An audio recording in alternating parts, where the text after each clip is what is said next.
Toliau, jeigu kalbant dar apie motyvus, tai mes turime kalbėti, kaip jau sakiau, apie tų rengėjų motyvus. Ir čia aš matau jau beveik 3 kartas šeimos centruose besidarbuojančius.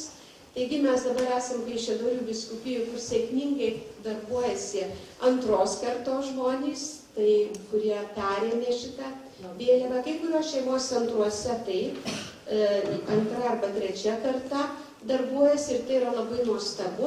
Bet iš kitos pusės mes turime labai aiškiai matyti realybę. Taip, 1 kartą mes subrendome sovietinėje sistemoje, bet mes turėjome labai gerą galimybę būti ugdomi pogrindžio sąlygomis, būti ugdomi nuostabių žmonių. Mes turėjom galimybę ten diskutuoti apie viską, mes turėjom galimybę ieškoti tiesos ir mes turėjom galimybę, aišku, nukentėti ir kai kas tikrai labai skaudžiai tą patyrė. Bet, žinote, krizių intervencijos teorija sako, kad krizė žmogų ne tik gali sužlugdyti, bet dažnai krizė žmogų ir užgrūdina. Taigi 1 kartos žmonės iš tiesų buvo labai užgrūdinti gerąją prasme. Ir turėjo tikrai labai vidinį gerą pajautimą, kas gerai, kas blogai. Aišku, tas atėjo ir iš jų tėvų, bet kartu ir iš jų patirties. Ir taip pat turėjo tam tikras labai tvirtas vertybinės krikščioniškas nuostatas, kurias jie nešė per gyvenimą ir atėjus galimybę jie deklaravo viešai ir įsitraukė į veiklą. Bet kai mes kalbame apie 2 ir 3 kartą, tai neturėtume galvoti, kad dabar visi tokie patys. Žmonės augo skirtingose aplinkose, žmonės augo su skirtinga patirtimi ir žmonės atėjo į šeimos centrus su skirtinga motyvacija. Ir todėl nereikėtų tokių žmonių, kurie neturi labai grynos intencijos dirbti šeimos centruose grynai iš idėjos. Mes turime juos prisijaukinti, bet mes taip pat neturime užmiršti savanorių ugdymo programos. Ir savanorių ugdymas yra nepaprastai svarbi darbo sritis. Todėl, kad ugdydami savanorius, kurie tikrai labai atiduoda daug savęs ir su meile dirba, mes labai daug išlošiame. Kokybinio tyrimo atlikto prieš keletą metų duomenys rodo štai ką. Kai buvo paklausti žmonės, kurie pradėjo šeimos centrus ir įsitraukė į šeimos centrus, ką jiem davė darbas šeimos centruose, savanoriavimas, nes pinigų tai žinoma nedavė, nes mes su mažom išimtim, reiškia, aš dėkoju vyskupų konferencijai ir ekscelencijoms, kurie tikrai įvedė tam apmokėjimą šeimos centrų vadovams. Bet žiūrėk, jeigu savanoriauja, tai ten tų pinigų, kaip čia pasakius. Bet ką jie pasakė šitie žmonės? Įsivaizduokit, maždaug apie 40 respondentų tyrimo dalyvių buvo apklausta.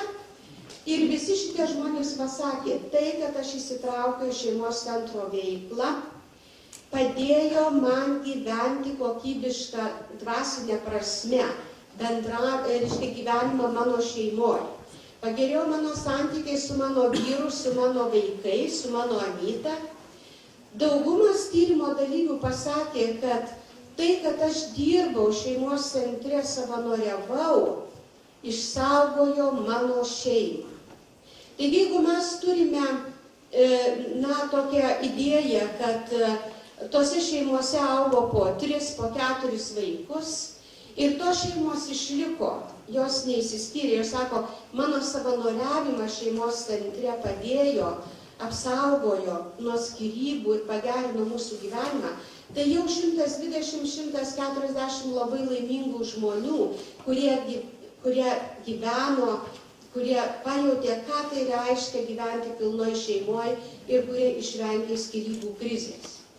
Bet tam, kad šito pasiekti, mums neužtenka savanorius mokyti tik profesinę prasme. Tas labai reikalinga.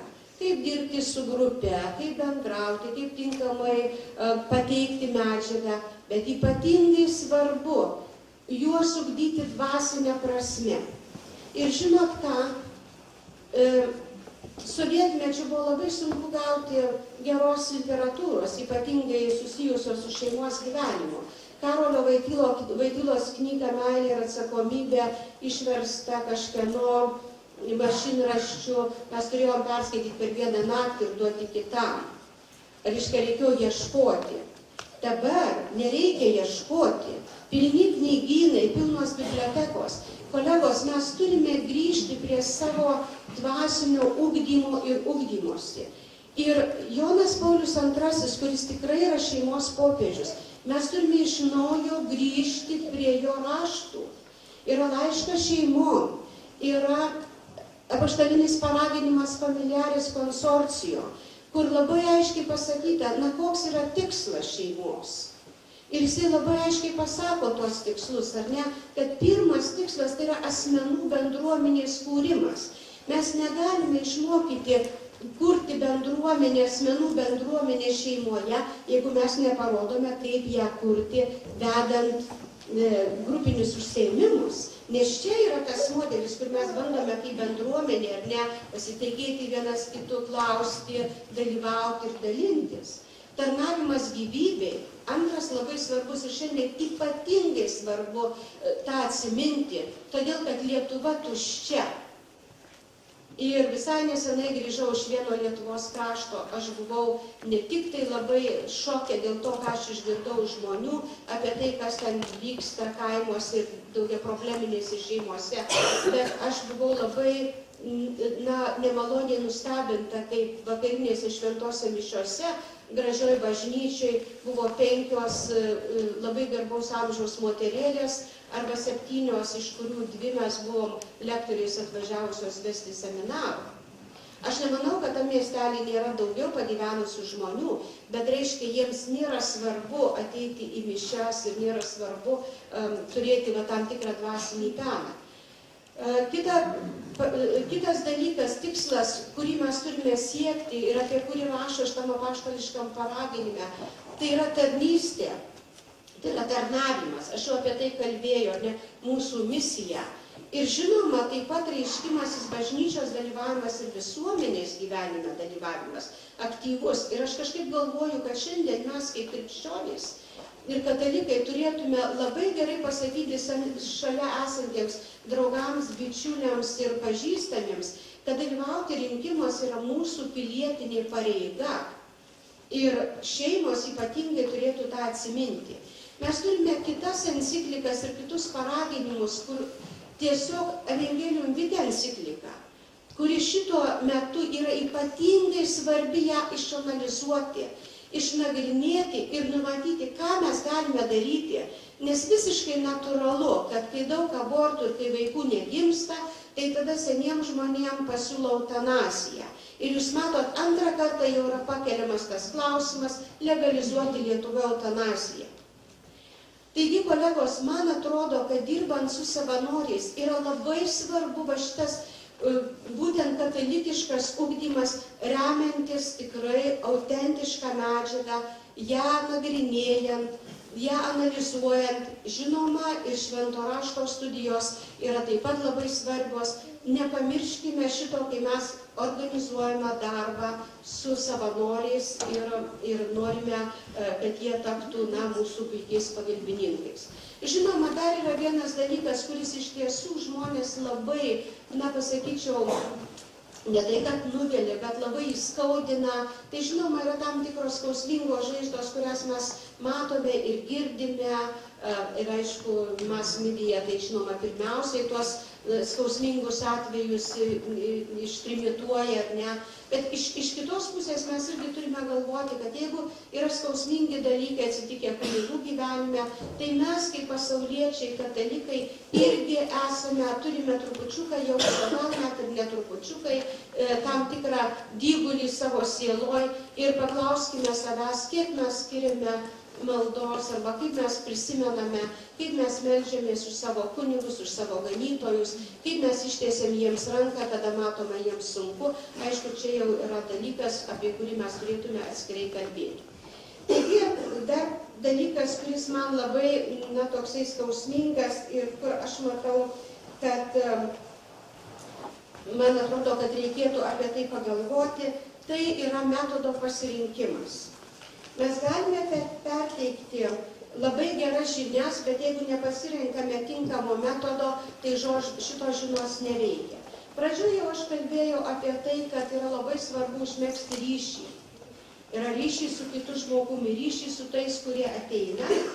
Ir todėl manau, kad jeigu mes kalbam tik tai apie žinių perteikimą, gali būti labai kompetentingas lektorius ir gali turėti tą reiškia PowerPointą, kuris dabar labai madingas ir visokių dalykų. Tas yra gerai, bet aš nemanau, kad to užtenka, todėl kad vien tik tai žinios ir žinojimas dalykų, tai dar nereiškia, kad žmogus yra pasiruošęs pagal tą žinias gyventi.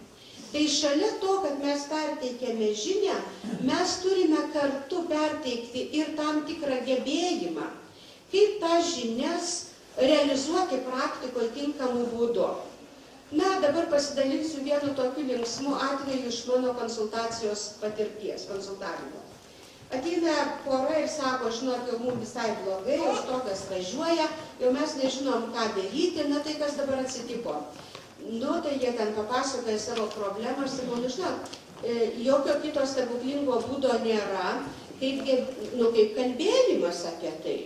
Ir jie sako, o Dieve mano, kalbamės ir kalbamės, susipykom besikalbėdami, ne, viskas, ne, kalbėjimas tai mums netinka. Tada aš jų klausiu, kaip jie kalbasi. Pasirodo, kad jie kalba, bet negirdi. Ir visiškai skirtingom kalbom kalba. Ir todėl, čia kalbant apie metodą, realybės pajautimas yra labai svarbus.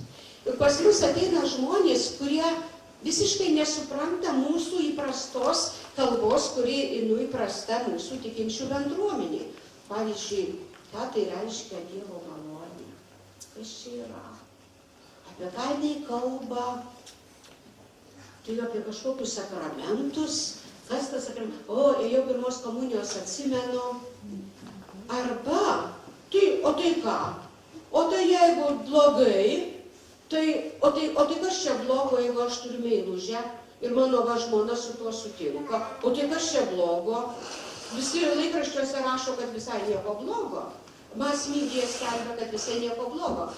Ir todėl, kolegos, kai mes susitinkam su grupe, mes turime pažiūrėti, kur jie yra. Ir nenusileisti iki jo lygio ir gink Dieve vengti pagundos, pataikauti ir nepasakyti tiesos, bet labai gerai žinoti, tai kaip aš ir nuo ko aš galiu pradėti. Ir yra labai svarbu, labai svarbus dalykus pasakyti paprastai, bet gink Dieve neprastai. Todėl, kolegos, čia yra tam tikras gebėjimas, kurį mes turime labai ugdytis, jeigu mes norime dirbti sėkmingai su sužadėtiniais, su šeimomis ir su kitais žmonėmis.